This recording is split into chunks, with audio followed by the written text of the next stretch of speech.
এই ভিডিওতে আমরা কালেকশন এড করব এবং এর আগে আমরা কালেকশন কেন দরকার একটা ই-কমার্স স্টোরে বা শপিফাইতে কিভাবে কাজ করে সেটার একটা ডিটেইলস জেনেছিলাম।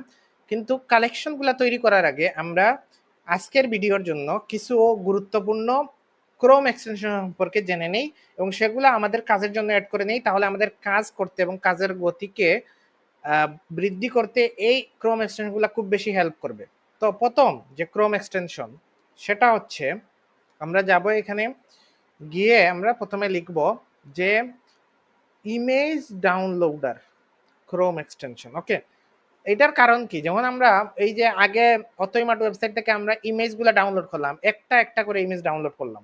সো এটা না করে আমরা এই ক্রোম এক্সটেনশনটা দিয়ে একই সাথে অনেকগুলা বাল্ক ইমেজ ডাউনলোড করে ফেলতে পারবো।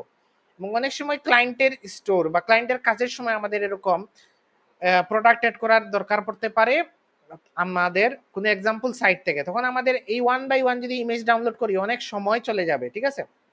সো আমরা এইরকম এড টু ক্রোম দিয়ে দিব, দেওয়ার পর জিনিসটা করতে হবে, এখানে ক্লিক করতে হবে, করে এই ইমেজ ডাউনলোডেরটাকে এখানে অ্যাড করে দিতে হবে বারে। আরেকটা ক্রোম এক্সটেনশন হচ্ছে হোয়াট ফন্ট। এই হোয়াট ফন্ট ক্রোম এক্সটেনশনটা কি করবে, আমাদেরকে যে কোনো ওয়েবসাইটের এটাতে আমরা ক্লিক করে আমরা রাইট ক্লিক করে দেই on all sites when clicked. So এটা অ্যাক্টিভ হচ্ছে না, যে কারণেই হোক মাঝে মধ্যে এরকম হয়ে থাকে। সো আমরা এটাকে একটু রিফ্রেশ দিই, দিয়ে দেখি যে হোয়াট ফন্ট কাজ করতেছে কিনা। সো হোয়াট ফন্ট এই দেখেন। তো যখনই আমরা এটাকে অ্যাক্টিভ করব, আপনি হোয়াট ফন্ট ক্রোম এক্সটেনশন লিখে সার্চ দিয়ে সেম ইমেজ ডাউনলোডারের মতো এটাকে অ্যাড করে নেবেন। তখন আপনি মাউস মুভ করলেই যে কোনো ওয়েবসাইটের আপনি এইখানে কি ফন্ট ইউজ করা হয়েছে সেটা দেখতে পারবেন।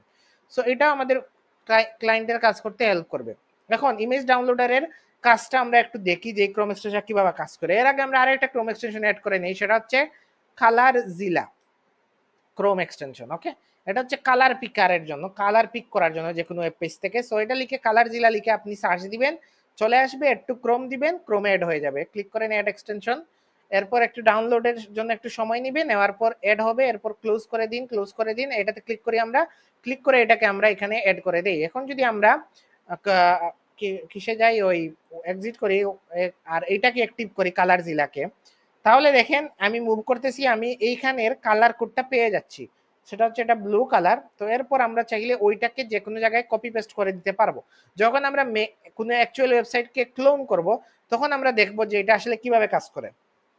আরেকটা হচ্ছে ক্রোম এক্সটেনশন টিক না, এটা একটা লাইট শট। এখানে দেখেন লাইট শট নামে একটা অ্যাপ আছে, খুবই ছোট একটা অ্যাপ, লাইট শট উইন্ডোজ অথবা ক্রোম এক্সটেনশন কি আছে, লাইট শটের আছে।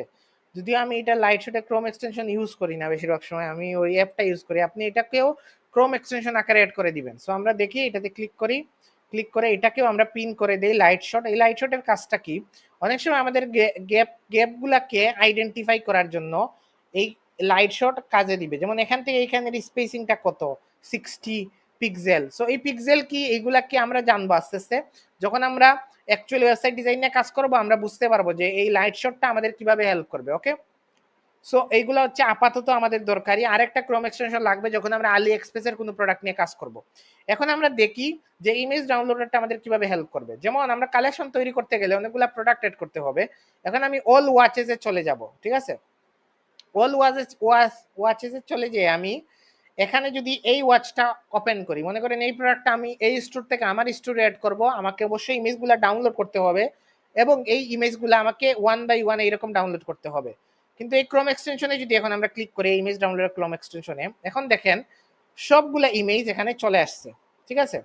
এখন আমার মনে করেন সবগুলা তো আর প্রোডাক্টের ইমেজ না, যেমন আমার মনে করেন এটা হচ্ছে প্রোডাক্টের ইমেজ, ঠিক আছে, এটা হচ্ছে প্রোডাক্ট ইমেজ, এটাকে সিলেক্ট দেই, এটাও প্রোডাক্ট ইমেজ, এটাও প্রোডাক্ট ইমেজ, এটাও প্রোডাক্ট ইমেজ, এটাও প্রোডাক্ট ইমেজ। ওকে, এরপরে এগুলো সম্ভবত এইখানের ইমেজ, ওই ডেসক্রিপশনের ইমেজ। সো এগুলো আমাদের ডাউনলোড করা লাগতেছে না, 5টা ইমেজ দরকার, 5টা ইমেজ আমি সিলেক্ট করে নিলাম, এখন ডাউনলোড করলাম, yes download, don't show again. So সবগুলো ছবি একসাথে ডাউনলোড হয়ে যাবে 1 বাই 1, রাইট ক্লিক করে করে আমাদের ডাউনলোড করা লাগলো না। এখন আমি যদি আবার এই ছবিটাকে দেখেন, এখন আমাদের ফোল্ডারে গেলে আমরা এই সবগুলা ছবি পেয়ে যাচ্ছি, ঠিক আছে।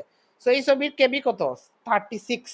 মাঝে মধ্যে হতে পারে কি আমরা যখন এরকম করব কোয়ালিটিগুলো নষ্ট হয়ে যেতে পারে। তো আমি যেমন এটাকে যদি সেভ এস করি এবং এই সেম ছবিটাকে যদি এখন আবারও আমি দেখি ওয়েবপিতে, সেটা দেখেন 27 কেবি 600 ছিল। আর এটা কি, এটা 600 যদি কোনো কারণে আমাদের এক্সটেনশন দিয়ে ডাউনলোড করা ইমেজ নিয়ে ক্লায়েন্ট কখনো অবজেকশন দেয়, তখন আবার আমাদেরকে ম্যানুয়ালি ইমেজগুলো ডাউনলোড করে সেভ করতে হবে। ওকে, সো এই বিষয়টা এইভাবে এইটা আমাদের হেল্প করবে যে একই সাথে বাল্ক ইমেজ আমরা ডাউনলোড করে ফেলতে পারবো।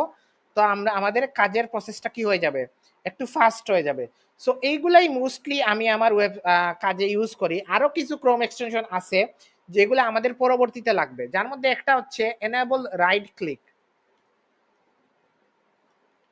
Enable right click Chrome extension, এই ক্রোম এক্সটেনশনটা কিভাবে কাজ করে, অনেক ওয়েবসাইটে আপনি যখন যাবেন, ঠিক আছে, যাওয়ার পর দেখবেন এই ওয়েবসাইটে কতই মাঠে কিরকম এরকম আমরা মাউসকে টান দিলে এরকম কিন্তু কপি হচ্ছে। অনেক ওয়েবসাইটে এই কপিটা হবে না, তারা এক ধরনের জাভাস্ক্রিপ্ট কোড ইউজ করে এই কপিটাকে ডিসেবল করে দেয়। এই ক্রোম এক্সটেনশন থাকলে সেটাকে আবার এনেবল করা যায়, তখন কপিটা আবারও করা যায়। সো এই ক্রোম এক্সটেনশন আমরা এড টু ক্রোম করে এড করে নিব, তাহলে আমার যখন কোনো কোনো সময় আমাদের এটার প্রয়োজন হবে তখন আমরা এটাকে ইউজ করতে পারবো, যদি কোনো ওয়েবসাইটে গিয়ে দেখি আমরা রাইট ক্লিকটা বা কপিটা কাজ করতেছে না। সো এইভাবে সেম এটাকে পিন করে দিব। ওকে, সো এই হচ্ছে আমাদের ক্রোম এক্সটেনশন গুলা। তো শপিফাইতে যখন আমরা ল্যান্ডিং পেজ কোনো কপি পেস্টের কাজ করি তখন আমাদের অনেক টেক্সট এগুলা কপি করতে হয়, কিন্তু এই ওয়েবসাইটে দেখবেন যে এইটাতে ব্লক করা, তো এটাকে এনাবল করা যায় এই যে রাইট ক্লিক দিয়ে, কিন্তু তখনও এগুলাকে ইজিলি কপি করা যায় না টেক্সটগুলাকে। এরকম ইন্সপেক্ট করে করে টেক্সটগুলা কোড থেকে খুঁজে বের করে আপনি চাইলে কপি করতে পারেন এইরকম। সো এটা পেইনফুল একটা মেথড, কিছু কিছু কপি করা যাচ্ছে আর কিছু কিছু যাচ্ছে না। সো এইটা করার সহজ উপায় হচ্ছে, যারা আমরা এই ধরনের কপি পেস্ট ডিজাইনে ল্যান্ডিং পেজ অনেক সময় কাজ করি, যদি কোনো ওয়েবসাইটে ব্লক থাকে তাহলে একটা ক্রোম এক্সটেনশন আছে, সেটা হচ্ছে এলাও কপি ক্রোম এক্সটেনশন। ঠিক আছে, সো এইটা যদি simple allow copy plus Chrome extension, এইটা যদি আমরা এই দেখেন এরকম লোগো থাকবে এটাতে এলাও কপি প্লাস। সো এইটা যদি আমি এড করে ফেলি আমার ক্রোম এক্সটেনশনে, তারপর আমরা ইজিলি কপি করতে পারবো। সো এখান থেকে আমি এটাকে পিন করে দিব, করে এটাকে আমি এটার কাছে কাছাকাছি নিয়ে আসব। এখন যদি আমরা এই পেজে আসি এবং এটা রিফ্রেশ দেই, দিলে দেখেন আগে টেক্সটগুলা কপি করা যাচ্ছিল না, কিন্তু এখন যাবে। ঠিক আছে, কিন্তু এখনো যাচ্ছে না, এখন যাবে। এটাকে আমি এনাবল করে নিলাম ক্লিক করে, এখন এটা এনাবল আছে। সো এখন দেখেন ইজিলি কপি করা যাবে প্রতিটা টেক্সট। সো এই ক্রোম এক্সটেনশন অনেক টাইম সেভ করবে, কারণ আপনি যদি এরকম ইন্সপেক্ট করে করে কপি করতে চান কোনো একটা বড় পেজের টেক্সট, তাহলে অনেক সময় লাগবে। এই ক্রোম এক্সটেনশন এই সময়গুলো সেভ করতে হেল্প করবে। তো এইগুলা অ্যাড করলেই আমরা আমাদের কাজগুলা কন্টিনিউ করতে পারবো এবং ইজিলি বাকি কাজগুলা করে ফেলতে পারবো। সো আজকের ভিডিওটা আমাদের ছিল যে কালেকশন বানাবো আমরা, কিন্তু সেটা না করে আমরা প্রয়োজনীয় কিছু ক্রোম এক্সটেনশন অ্যাড করে দিলাম যাতে পরবর্তী কাজের জন্য এগুলা বারবার আমাদের ইউজ করতে হবে। সো এই ভিডিওটা এখানেই আমি শেষ করব এবং পরের ভিডিও থেকে আমরা অ্যাকচুয়াল যে কালেকশন তৈরি করা সেটা তৈরি করা শুরু করব।